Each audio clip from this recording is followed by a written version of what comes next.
Louis XIV s'était montré incommodant lors de la négociation du traité de Ryswick en 1697 parce qu'il tournait déjà les yeux vers l'Espagne, où régnait toujours Charles II de Habsbourg, ce petit garçon malin dont Louis XIV pensait qu'il ne vivra pas longtemps, mais qui est toujours sur le trône.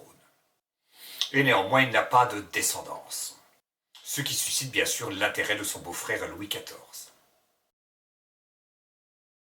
Les droits du roi de France et de l'empereur du Saint-Empire sur la couronne d'Espagne étaient égaux. En effet, Louis XIV et Léopold Ier étaient tous les deux des petits-fils de Philippe III de Habsbourg. En outre, ils avaient tous les deux épousé des filles de Philippe IV, qui étaient demi-sœurs, Marie-Thérèse et Marguerite-Thérèse. Les familles étaient en fait très imbriquées. Et donc Louis XIV et Léopold Ier envisagèrent un partage sous l'égide de l'Angleterre et de la Hollande. Ces deux puissances que des liens commerciaux étroits unissaient veillaient à l'équilibre européen, et notamment à la libre circulation sur les côtes. Ces négociations aboutirent au traité de Londres en 1700. En vertu de ce traité, l'archiduc Charles, qui était le fils cadet de Léopold Ier, recevrait l'Espagne et les Pays-Bas, ainsi que l'empire colonial, tandis que la France recevrait les possessions italiennes. En fait, Louis XIV envisageait d'échanger Naples et la Sicile contre la Savoie, et le duché de Milan contre la Lorraine, si ce n'est qu'en fait l'empereur rechignait à se séparer du duché de Milan. Malgré tout, un accord fut trouvé. Mais les conseillers de Charles II, les conseillers donnent des conseils, mais dans les conseils, il y a les bons conseils et puis il y a les mauvais conseils. Donc ces conseillers l'adjurèrent de ne pas démembrer ce bel empire et de sauvegarder l'unité des possessions espagnoles. Si bien que Charles II désigna dans un testament le duc d'Anjou, petit-fils de Louis XIV, comme son unique héritier. Mais à une condition toutefois, c'est que les couronnes de France et d'Espagne ne soient jamais réunies. Et si c'était le cas, tout l'héritage reviendrait à l'archiduc Charles. Charles II mourut en novembre 1700 et Louis XIV accepta les termes du testament. Et l'on put s'écrier « Il n'y a plus de Pyrénées ».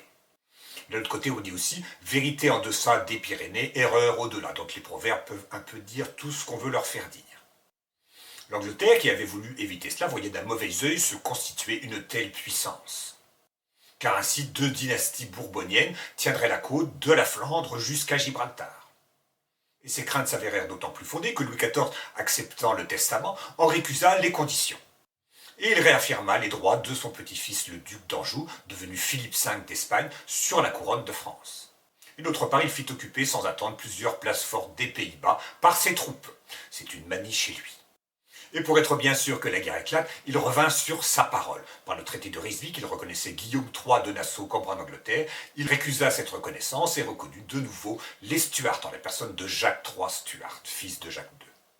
Et l'Angleterre réunit donc contre la France une grande alliance, qui réunissait la Hollande, le Saint-Empire, et à laquelle se joignirent le Danemark, le Portugal, la Savoie et la plupart des princes allemands.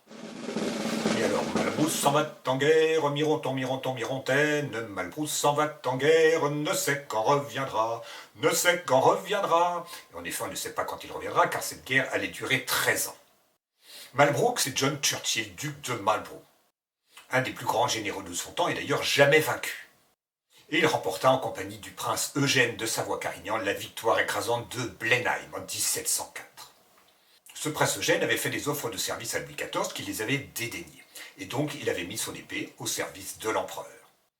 En effet, c'est un prince de Savoie, donc il dépend du Saint-Empire, mais il a aussi des terres dans le royaume de France, la principauté de Carignan se trouve en Champagne.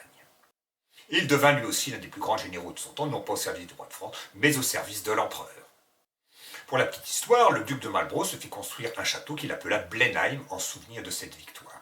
Et c'est dans ce château que naquit bien plus tard Sir Winston Churchill, qui était un descendant des ducs de Marlborough, mais par la sœur du maréchal de Marlborough, car le titre est passé par les femmes. Puis Marlborough bâtit le maréchal de Villeroy à Ramillies en 1706. Cette bataille fut marquée par une charge des Scots Greys qui firent fuir les Français et ramassèrent sur le champ de bataille leurs bonnets à poil dont ils se coiffaient et dont ils sont toujours aujourd'hui coiffés, ce qui est assez inhabituel pour une troupe de cavalerie. Puis l'île tomba en 1708. Grâce à toutes ces victoires, l'archiduc Charles put faire son entrée à Madrid où il devint roi sous le nom de Charles III. Et en 1709, l'armée française subit encore la cuisante défaite de Malplaquet, infligée toujours par Marlborough. Après tous ces revers, Louis XIV était prêt à renoncer. Mais les Alliés commirent une erreur, c'est qu'ils exigèrent du roi de France qu'il contribuât à chasser son propre petit-fils, Philippe V, du trône d'Espagne. Et c'est ce que Louis XIV ne pouvait accepter. La lutte reprit donc, mais le sort des armes tourna avec des victoires en Espagne, notamment celle d'Almanza, remportée par le maréchal de Berwick. James fils James, qui est un fils naturel de Jacques de Stuart.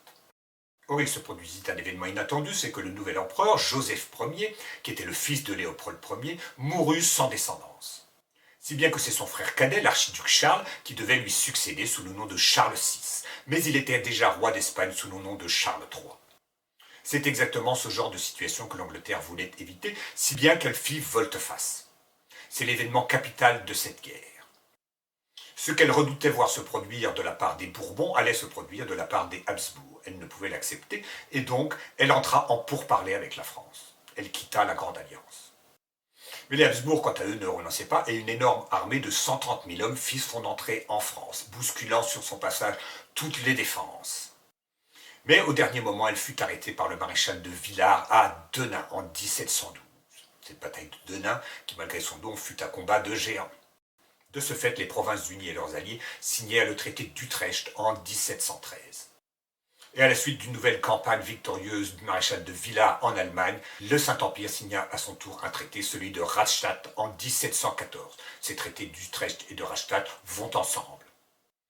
Donc le nouveau roi d'Espagne, Philippe V, l'ancien duc d'Anjou, renonçait à ses droits sur la couronne de France. Tandis que l'empereur Charles VI, ancien Charles III d'Espagne, recevait les Pays-Bas espagnols, qui devinrent les Pays-Bas autrichiens, qui correspondent à peu près à l'actuelle Belgique. Et il recevait aussi les possessions italiennes. Elles allaient rester autrichiennes jusqu'au XIXe siècle. Quant à l'Angleterre, elle se contenta de petits territoires, mais qui allaient avoir beaucoup d'importance. Elle conservait l'île de Minorque ainsi que le rocher de Gibraltar qu'elle avait pris en 1704 avec le concours des Hollandais. Et puis elle recevait au Canada Terre-Neuve et l'Acadie. Et c'est déjà le commencement de la fin pour l'Amérique française.